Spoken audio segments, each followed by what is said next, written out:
right. So we have to start with how do you define success? What are the characteristics you want to embody and your team wanted to embody? How do you define the most important things on what you wanted to achieve, right? Welcome to the Permission to Heal podcast. I am Marcy Brockman. Together, we will discover what brings us meaning and true joy. You only need your own permission to begin.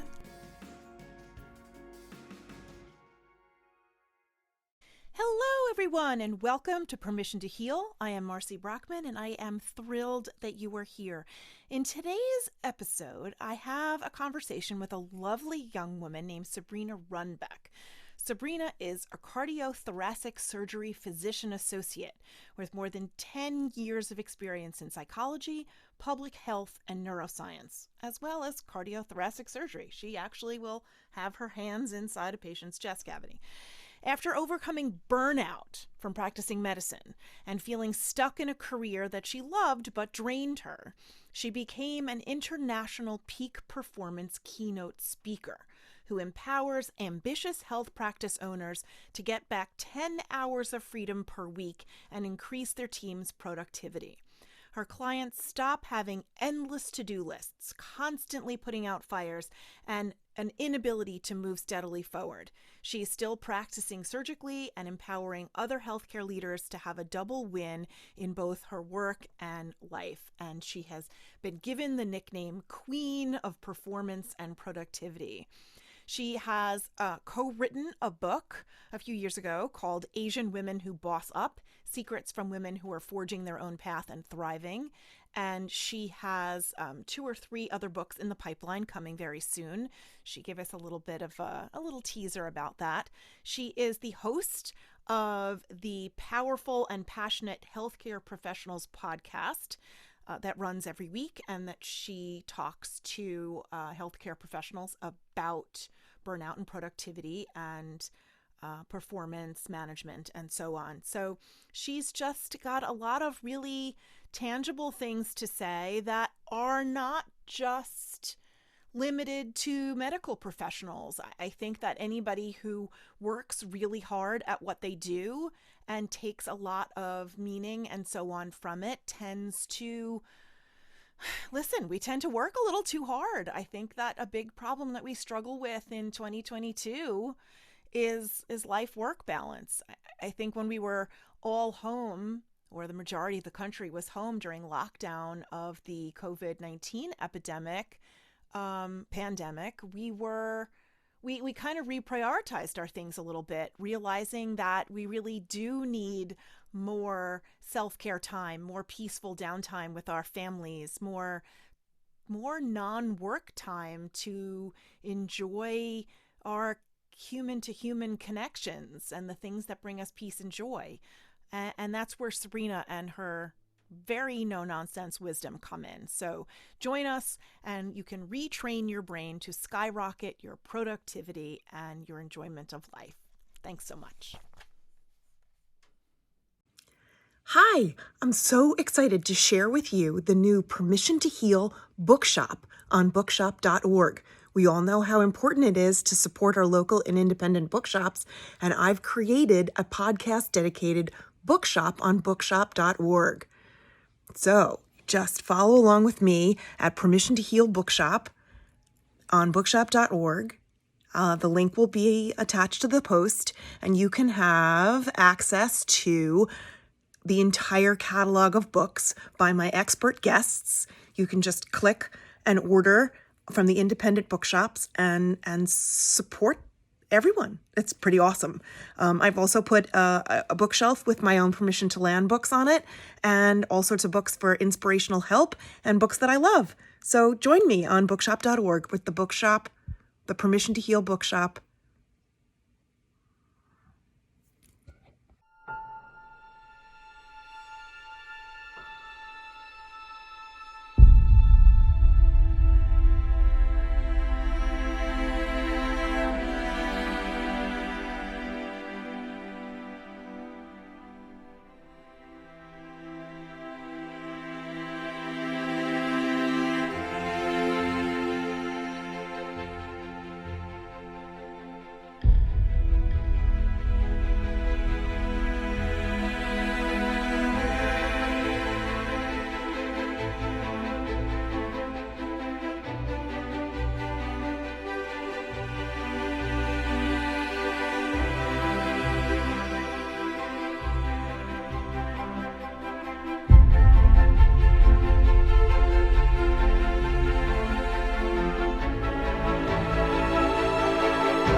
All right, so welcome, Sabrina. I'm so excited to have you here.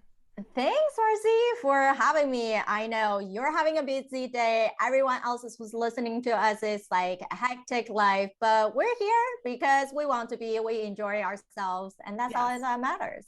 absolutely, absolutely. And although I think we slightly come at this from different directions, but although maybe not, we are both talking about mental health and wellness and peace, adding peace and calm and control into our lives so that we can live the best, most meaningful, joyful life that people can live, right? Exactly. Exactly.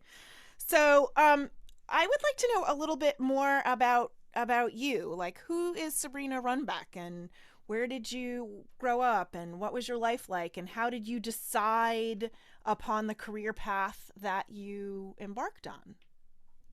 Yeah, thanks for taking a little history walk.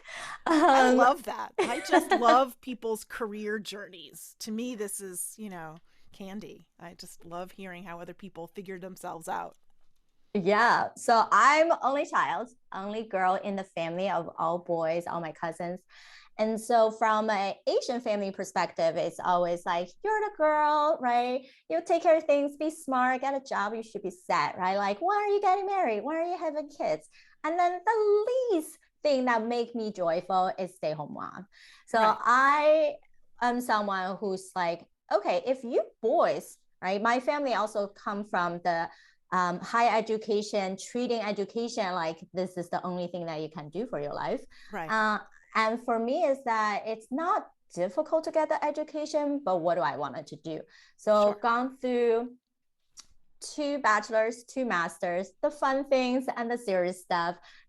Started medicine. I thought, I don't really want to do anything else but surgery because nothing really intrigued me so much. Even though my background is in neuroscience, public health, there was a lot of research background.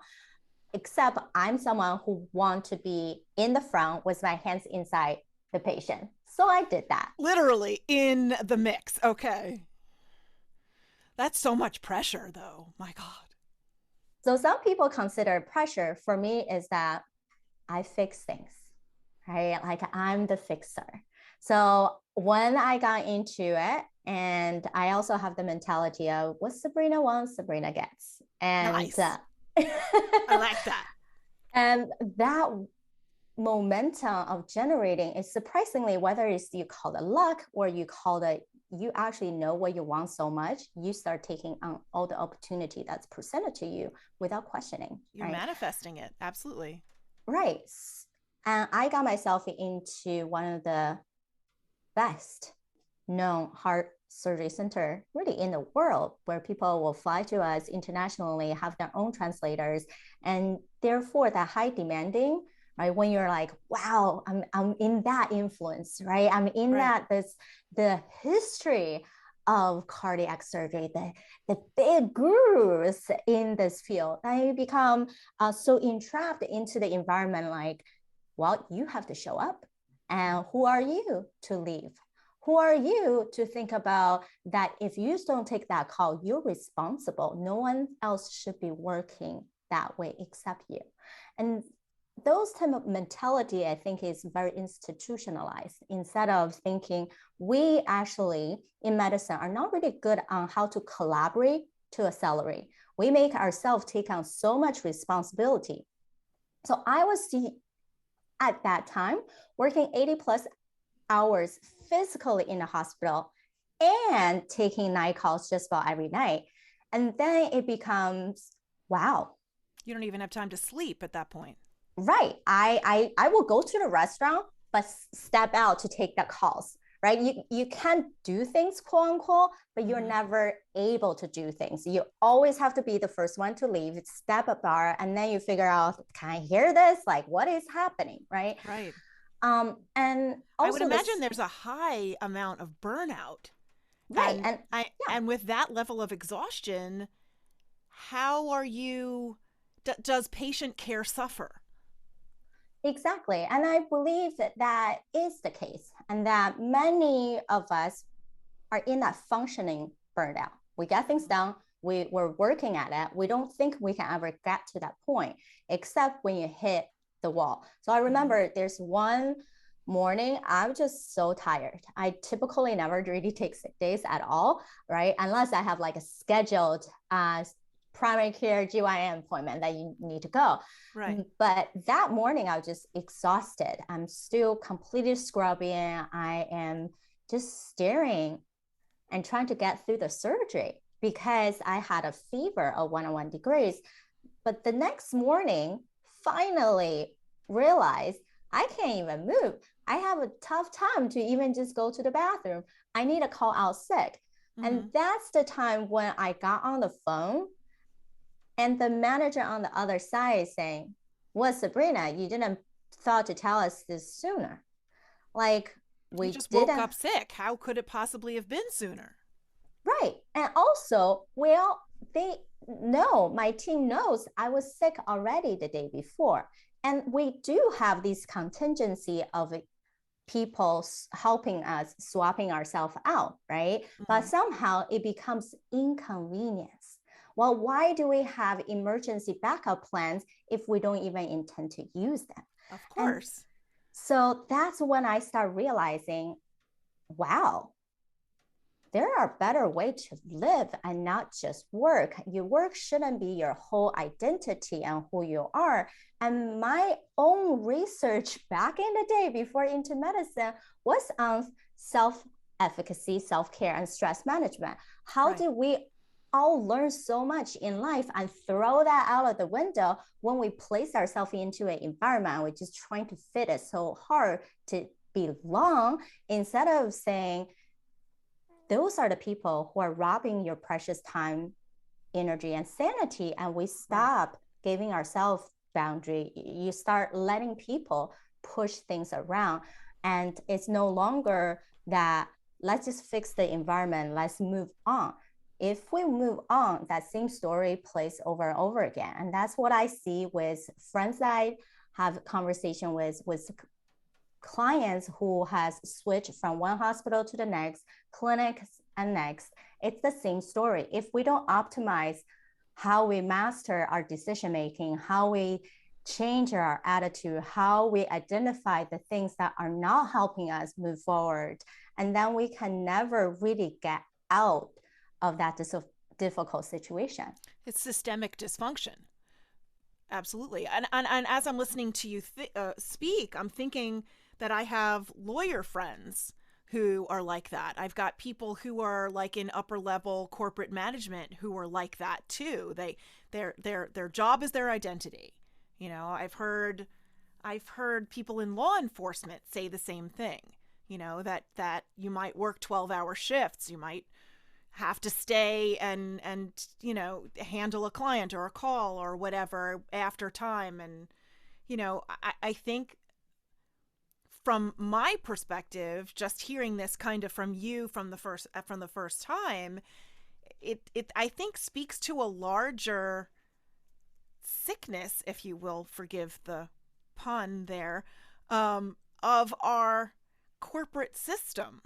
You know, like I think it's inherited from our Puritan forebears from the start of the country, you know, and this whole capitalist mentality that we have to like be worked to death if we were going to say that this is what our job is, you know. Like I think that the powers that be feel like that they can take over our very lives, and I think that needs to change. Right. And definitely it's a movement that we need to create. And that's why I start pivoting, because people know even when I was younger, high school, college, I'm always the lead in getting people socializing. I was the RA, then I was the head of all the RAs. I was like always making movements. How do we fill some kind of gap? And then even same thing at work. And admin's like, well, seems like you have a plan. Let's talk about it. Then yes, we talk about it. We talk about for 2 years before something makes change, right? And then even each hospital system I rotate out for, whether it's just a travel job or a full-time job, whatever not, they all have something similar, right? They all have the red tapes. So I realized, plus from my own story, from interacting with other people, and from even surveys and studies showing patient satisfaction actually decreases when your providers are employees. So that means we need to direct our attention on these providers who are in private practice. And that number is declining due to long hours. They're having high turnovers in their own staff. And the insurance billing system is so convoluted, they feel like they're not making enough. But I believe we can fix all that. We can really change the way that we practice medicine and get rid of these baggages and feeling like we have to be busy, we have to see more patients, we have to just like get to that next point before we can feel fulfilled as someone who simply is here to serve, and everyone is serving some different way. And that starts with, how can we master ourselves? How can we get rid of the distractions, the disinterest, and dismays things in life? So how do you do that? Where do we start from? I mean, that seems like a huge problem. Right. And I believe two things. We needed to provide the personal efficiency system and then create the external system that matches what we want, right? It's creating that individuality, understanding what works best for you instead of keep adapting into other people's system. So then I work with people for 2 months period, and then we go through the 6 core progression. Now, number one, a lot of people would know, we have to start with the end in mind, right? So a lot of time when people say they burn out, they say they got distracted, it's because they lost their aim. They start just going to build some kind of thing that worked, and then they keep going without any reassessment. Sure. So where am I heading? Oh, it seems to work. Okay. I'm just sustaining it because you're in survival mode instead of growth mode. So where is that end goal? Because that end goal ties into the culture you want to create. And if you don't even understand the culture, that we can't talk about the very last piece is creating that influence, that A-team, the only right people in your team. Just because someone has the skill, is a good person, they might not need to be in your team because they're not a good person for There's no what good you need. interpersonal fit for Correct. that particular team. Yeah. Right. So we have to start with how do you define success? What are the characteristics you want to embody and your team wanted to embody? How do you define the most important things on what you wanted to achieve, right? Then we can reverse engineer instead of constantly like, oh, this sounds good, that sounds good. And then you never get anywhere. So that tie into the second piece is we want to be a finisher, not just a starter. Right. And to finish, you have to know how to gain momentum. And knowing that there are checkpoints that we have to make. Many people talk about SMART goals. Yes, it's important. But what's missing in that 5 tasks is that excitement piece. If we don't know how to bring back that excitement into what we're trying to achieve, people still don't have that emotion tied to keep going. Then third, we tap into the performance science part of the positive intelligence thing of these 3 core muscles that we're building: the sabotaging, the self-mastery, and the sage, which is the empowerment side, right? So the more we're understanding what type of patterns, the sabotaging tendencies that we have stopping us, and we make a name out of it, right? I call the itty bitty shitty comedy, right? My little shitty comedy is always singing. And I was like, oh yeah, you gotta stop, right? I am not listening to you. The faster we can catch ourselves, the better it is. Because now we can say, if we catch ourselves, now we can do neural remodulation to get to the next phase. But if we don't catch ourselves, then guess what? Hours and days later, then you're like, oh, that's what happened. Yeah. I couldn't even see it at the moment. I do that a lot with my internal monologue. I'm going to name that bitch. Oh my God, that's brilliant. Yeah, name it. Every single my client make them name something. You don't have to name all your saboteurs. You can just name that big one, right? We call them the judge. Like the judge will judge every single little thing that you done, and then your environment and your people. So instead of having that negativity that our survival brain is training us to do, we're going to pivot into, you know what, everything is a lesson learned. It's a gift and opportunity. Right. Even I can't find any gift in that situation, okay, that didn't serve me, so move on, right? Right. It's not to say we buried it, but we reflect, it really did not do anything for me, right? It's going to cost me more heartache. So I understand what I don't want. Therefore, you actually understand what you want. Yeah, I give that advice to a lot of people who have lots of choices to make. You know, even if you can narrow down what you don't want, you're figuring out, or at least getting yourself closer toward what you do want, which is in itself making the decision. Right. And then I think it is easier for people to understand what they don't want than list every single thing that they want. And some of the, one of the leadership group I run for healthcare leaders is that they brought up the problem of, what if people just don't even know what their core value is? Then I'm like, that's fine. That's a good question. How do you figure that out? Right. So then we can ask the right question to get there. So ask by, first, who are the core people that play into your life? What are the characteristics that you admire them to be, right? What are the common themes in that? And then you can say, oh, okay, that's where I'm getting my example from. Plus, where are you already absorbing information? Is the TV, news, media, how are they reflecting and building up a persona, right? So then we start understanding where the influences are coming from, and then how are we identifying what works for us, where we truly want to be.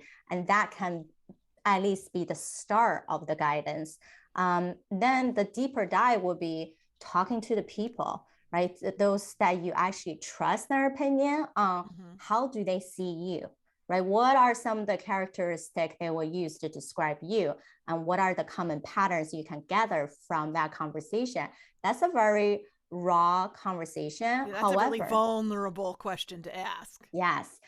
So you can start easy by, hey, I am in the place that I wanted to learn more about myself, and I know you're someone I trust in my life, and I would love to have an open conversation on how you see me so I can get to a better place. And I believe people actually do love to help each other out, especially those people who are important. Especially when you phrase it like that. Yeah, exactly. And so then we gone through where you needed to be. How do you be a finisher? How do you master your psychology so you can build up what I call mental immunity? And then it's on what is your natural energy help you, right? Yes, some people. Can we stop there for 1 second? What do you mean by mental immunity? Can you unpack that a little for me? Yeah, so mental immunity means just like physical immunity, we have a defense system for bacteria, for the disease. Sure. Mental immunity means instead of wanting to prevent everything happen, we have the ability to say, if something happened, right? If we get attacked by a difficult situation, we know how to quickly pivot out of it. So that's when I mentioned earlier on our 3 muscle groups. So if I identify I'm being triggered because my victim mode, I'm just like, oh gosh. It's triggering an old wound, yeah. It trigger an old wound, but my immunity kicks in. It's like, oh no, just my victim talking, right? And therefore I stop myself from complaining, and then immediately reset myself into a more neutral and peaceful state. And then I can tap into the next place of, what is that I need to activate? Is that I need to start planning, strategizing, or do I need to be more curious about the situation? Why do I even feel like a victim in that place? Or do I need to give myself more empathy, or that other person or situation more empathetic to discover what it is, right? Sure. So then we start getting ourselves out of that mode, and then have this defense system, this immunity to say, no matter what happens, I don't have to always feel like I'm at guard, because I know how to solve every single problem. Right. So do you have any strategies that you use yourself to get you from listening to the victim judge in your head to being grounded enough to take a step back and look at it from a more balanced perspective? What do you do to reset your emotionality? Yeah, so the method that I learned is about you wanted to build like 100 positive moments in your life. So those things can be a breathing exercise, can be highlighting one of your five senses, can be simply knowing your proprioception, right? The parasympathetic path of how we are, we start noticing, oh, there's a tension, breathe through it, let it release. And it can be also simple thing like, I'm putting on lipstick. This it's a moist glance across my lip. It actually feel good. It gave me that protection. And then also when I'm grabbing a drink, wow, on the hot day, the ice is touching my lip, that is touching my mouth, or I'm grabbing that glass. It has the water condensation, and I'm feeling cooling down. So these little moments, right, then are positivity that we can add into our brain that we start noticing and become more appreciative. So you're noticing sensory experiences that pull you down into the present moment, that make you feel your body again and stop swirling around in your head. Right. And then when we do get into a situation, and then we can call ourselves out. So that at that moment, it's definitely hard, right? And if someone really ticks me off, now I'm like, all right, like you just really have to make yourself stop, or I dig deep here, or we're gonna fly off the handle. Or I put on a timer, like you can be mad for the next 5 minutes and get the freak over it. And then after that, it's like, all right, do I care why I was mad, or do I care just to solve and move on, right? Like, so at that moment, what do I want? And then if I know what I want, I can at least do something about it. So to be that honest with yourself is definitely hard. And it's definitely something that trained and then be okay with, take practice. And then you also have people in your corner who supports you, who can talk through it, and then the mentors that I continue to get training with from both the leadership or personal or business side. So how did you get from cardiothoracic surgery to this? Yeah, it seems like a bit of a unique leap, if you'll allow me to make that judgment. I'm interested. I see it as a healthcare practice system. How we practice medicine really is very much business oriented for many people. And then I think it's because if you think about either you come out of school, you want security. So security means a big, large organization. And then you to pay off your medical school loans, right? Oh yeah, right. Like it doesn't matter if you've gone for medicine, PA, NP, all this schooling has such a high price tag. Yeah. And that's also bottleneck issue of you're seeing the American Medical Association predict 122,000 physician shortage in the next 10 years, but we can't fill that huge gap by the newer graduates coming out, right? Because we only have so many programs, so many residency, and even the PA programs and NP programs are limited to fill this gap. So if everyone leaves, who the heck gonna be left to help us and to help our family? So we got to do this smarter and more efficiently and more effectively, or so that we can reduce the amount of attrition and turnover and encourage more people to become medical professionals. Exactly. And it's not just focusing on, oh, you're burned out, let's fix that. Actually, the root, what we want is we want it to be known. We want to be seen. We want it to be somebody, right? You went into medicine for most people is you have that bigger mission of how you want to serve. Maybe you had a personal story. Maybe you've seen people who done this miracle thing that you saw. So you wanted to be that person to see many people through. However, the structure that we are in now, people barely have 10 minutes with them, patients, and yet they are on the phone waiting at least half hour to even make appointment, right? So this lack of system, lack of structure, and the weight that we feel like just push and hustled out, it's not gonna sustain any of us. No. So that's why I say, well, there are ways we can do it if we can be more honest with ourselves, and let's get the training from both the internal self-mastery and knowing what type of environment you can create for a private practice side, because you know every single step that you make can be dramatic, can be a really great thing for the team that you created, for the patients that you have. And it's not about working more to be productive. It's actually about working less with very targeted way. And for anybody who read the book, The Big Leap, right? When you're that high functioning, people actually tap out easily, right? The upper limit issue from feeling you can't be that good all the time. Well, if you constantly have that mentality, of course, you're not going to reach to a higher place. You're not going to live in your genius side of who you are. You're going to just wiggle around the competency and excellence side. And sometimes people even dip down to the non-competency because they feel like, oh, I can figure everything out. I'm just going to do it. And then they waste hours of time and physical energy and still not getting to where they need to go. Makes sense. Makes sense. I see lots of parallels with that, with even the education department. You know, I've been a teacher for 27 years, and I see lots of the same, you know, this is the way we've always done it, and it's not working so well, but nobody's willing to do anything to change it. And I feel like there's so many of us that just sort of keep butting our heads up against the same brick wall, trying to figure out how to work smarter instead of working harder. Right. And the sentence is so common, right? Well, this is how we always done it.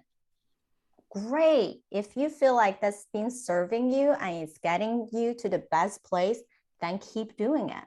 But if it's only serving you in the short run because you always get this much a result instead of you potentially can double that, triple that. Right. Or you're just afraid of change. I mean, there's plenty of people who are just afraid of change. Or they're afraid to rock the boat because, you know, it might change the culture of the workplace. It might change the number of jobs that people have, or, you know, change it in unpredictable ways that they don't know how to combat or fix or whatever. So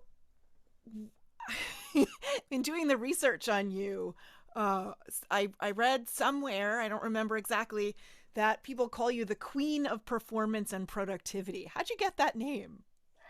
I was in a high level individual personal training with Darren Hardy's program. Brendon Burchard's program.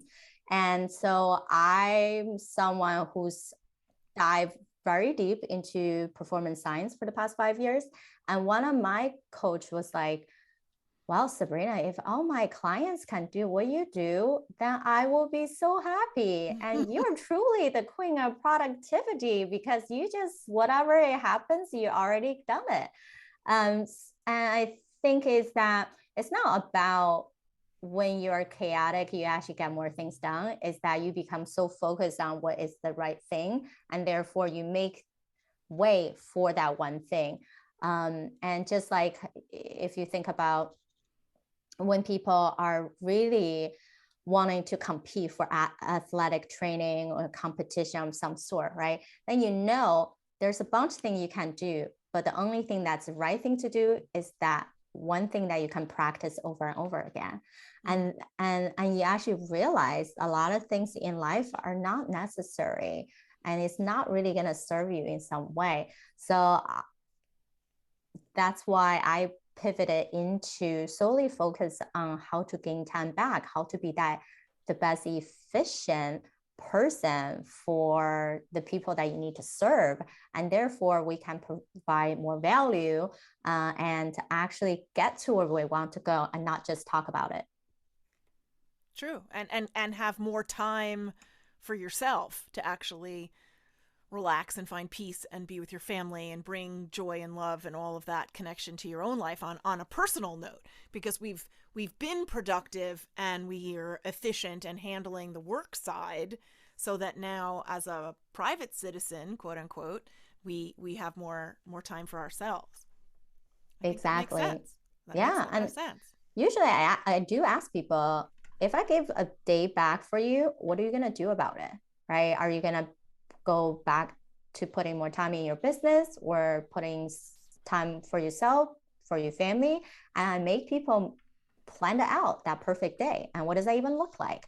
Right. Right. So that also tap into what I mentioned earlier, that emotional picture. We can visualize, we can really see what could happen, but how good would that feel to you? What would that mean to you to have those additional hours, additional things that you can have in your life? And therefore, people have a more self-motivated action connection to do, instead of just like, well, this sounds good. Right. Right.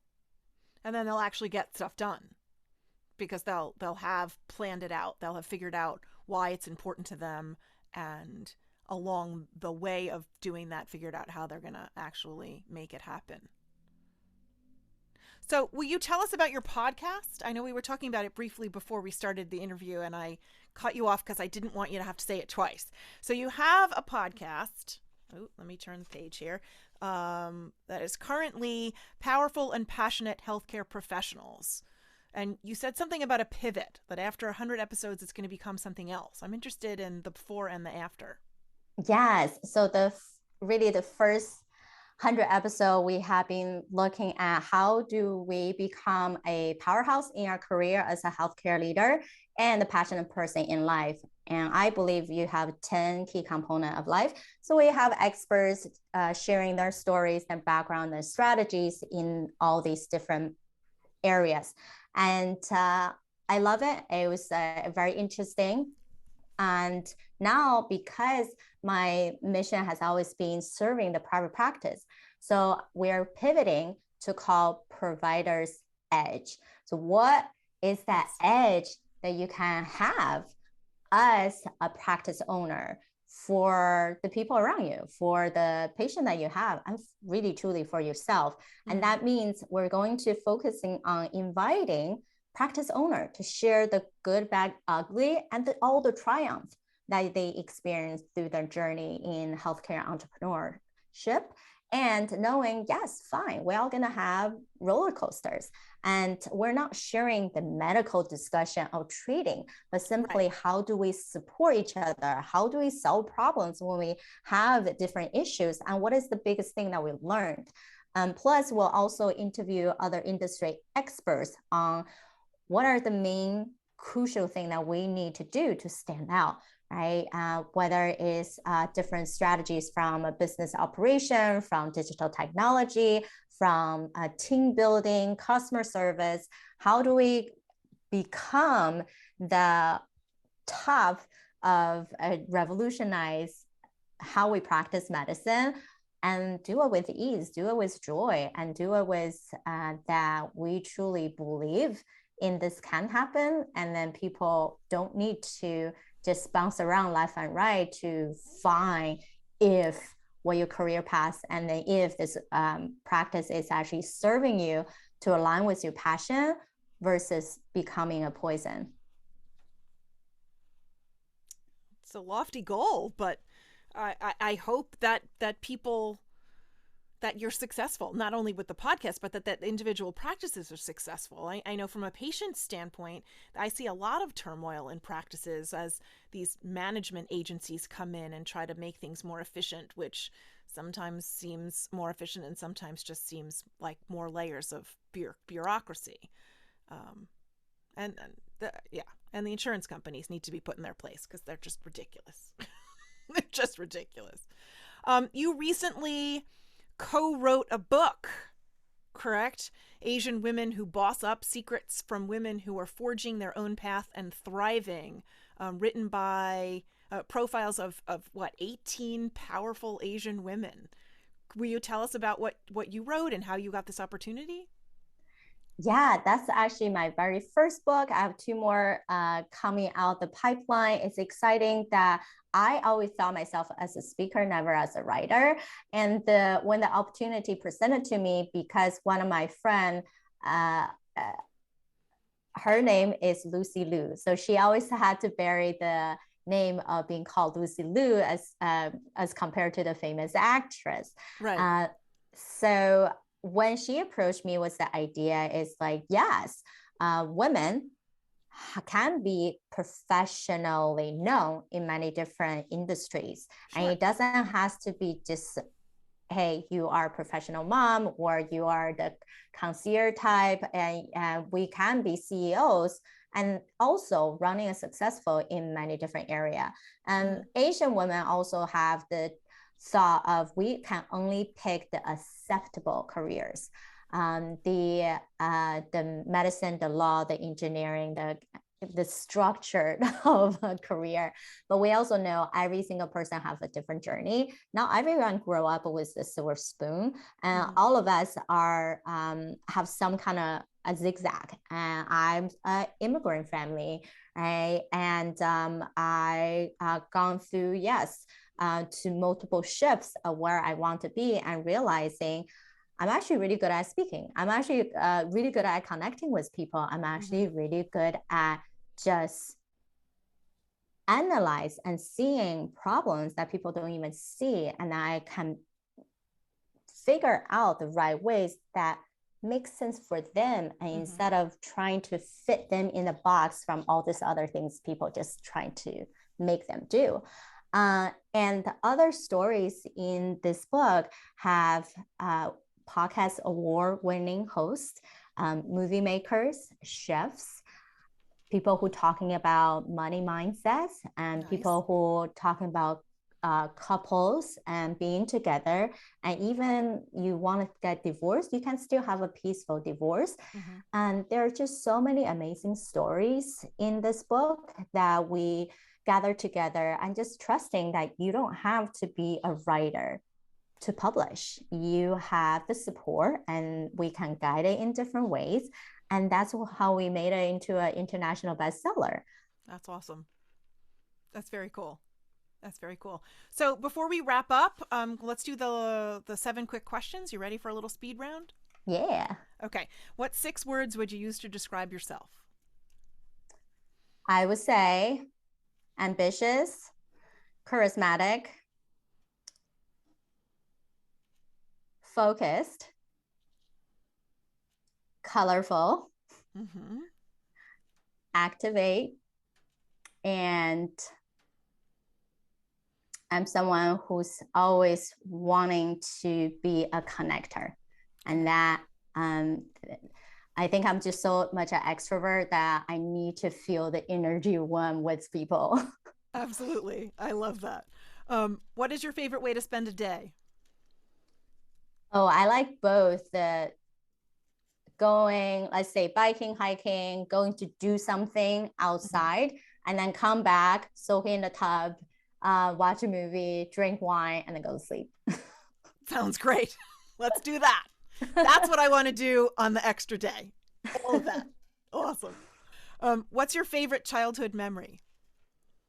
I love the zoo. I don't know why, but I just remember I would prepare meat. I would be like, Mom, let's go to the zoo. I'll literally prepare a bag of meat and go feed the bears. And then I'm not sure the zookeepers like that, but okay. No. Like, oh yeah, let's go see them. I want to feed them. Like, it's like, I don't know why, but I guess, but somehow I didn't go into veterinarian school. I want to deal with humans instead. Okay. What's your favorite meal? I mean, like type of food, or just like 3 meals a day? I would say type of food. I like French, the small bites, multiple courses, and they look good. Okay. No one's ever answered that before. That's very cool. I like that. Number 5, what one piece of advice would you like to give your younger self? Oh, stick true to who you are, and then figure really clearly what you want, and then just keep going. That's brilliant. Let's do that again. Stay true to who you are and stay clear about what you want. I like that. What is one thing you would most like to change about the world? Yeah, the medical system need to change. So one step at a time. One step at a time. Totally changing tactics. What TV shows are you binging right now that you like? I just finished Bridgerton, the second season. It's definitely better than the first one. It was good. It was less pornographic for sure. More drama. Yeah, I'm still in the middle of the second season. The first one, I'm a little frustrated though, because I want Anthony to get involved with the older Sharma sister, and I'm still in the middle of the season. There's like 5 episodes left, and it's just excruciating, but it's fabulous excruciating. Yeah, I mean, like I call her the poverty consciousness. She's always feel like she cannot have. Right. Yeah, definitely. Well, thank you so much for Sabrina. This was really wonderful to have you here. All of the places that people can connect with you, your podcast, books, your website, everything will all be listed in the show notes. And I just love this conversation. Thank you so much for being here. Yeah, I appreciate you. I appreciate everyone listening in. Thanks so much.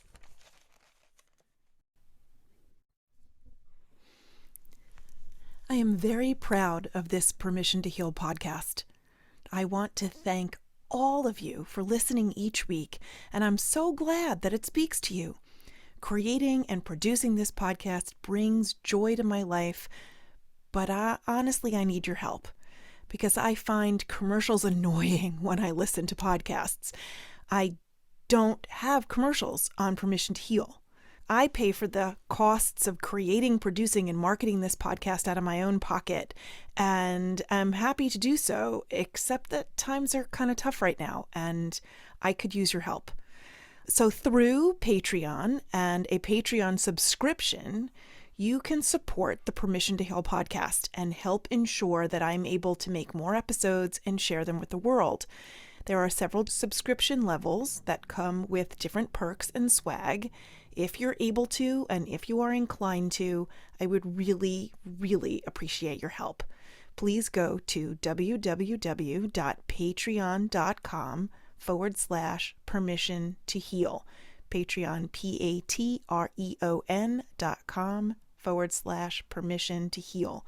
And it's linked in the show notes. So scroll down, click away. Thank you so much for your consideration. I hope you and your families are well and happy. Thank you for joining me for this episode of Permission to Heal. I hope you found it moving and inspirational. Please remember, you don't need anyone else's permission to trust and follow your heart. You have the power within you. Subscribe to Permission to Heal so you don't miss any new episodes, and please share this with your friends.